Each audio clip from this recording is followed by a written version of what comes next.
உடைந்த பென்சிலும் ஒரு பெரிய கனவும். ஒரு கிராமத்துல அர்ஜுன் அப்படின்ற சிறிய பையன் வாழ்ந்துட்டு இருக்கான். அவனுக்கு ஓவியம் வரைவதுல ரொம்பவே பேராசை. ஒரு நாள் பிரபல ஓவியராக வேண்டும் அப்படின்ற கனவு அவங்கிட்ட இருந்துச்சு. ஆனா ஒரு பிரச்சனை, அவங்கிட்ட இருந்தது ஒரு உடைஞ்ச பென்சில் மட்டும்தான். அவன் தினமும் ஆலயம் படிகள்ல உட்காந்து பழைய செய்தித்தாள்கள்ல ஓவியம் வரைவான். கிராமத்துல இருக்கவங்க எல்லாருமே அவனை பார்த்து சிரிப்பாங்க.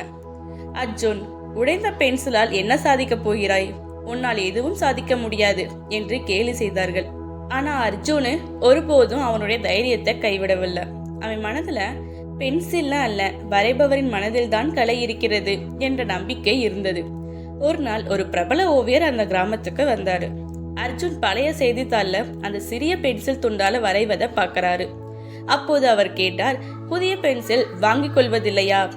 அப்போது அர்ஜுன் சிரித்துக்கொண்டே சொன்னான், பொருட்களில் இல்லை பெருமை, நம்முடைய உழைப்பில் தான் இருக்கிறது என்று பதில் சொன்னான். அப்போது அந்த ஓவியர் ஆச்சரியப்பட்டார். அவர் அர்ஜுனை நகரத்திற்கு கூட்டு போறாரு. கூட்டிட்டு போனது மட்டும் இல்லாம அவர் ஓவியம் கற்கிறதுக்கு ஸ்காலர்ஷிப் கொடுத்தாரு. சில ஆண்டுகள்லேயே அர்ஜுன் உலக புகழ் பெற்ற ஓவியராக உயர்னான். வாழ்க்கையில் நமக்குள்ள பொருட்களை குறை சொல்ல வேண்டாம். நம்பிக்கையும் உழைப்பும் இருந்தால் உடைந்த பென்சிலும் ஓர் அற்புதத்தை உருவாக்கும்.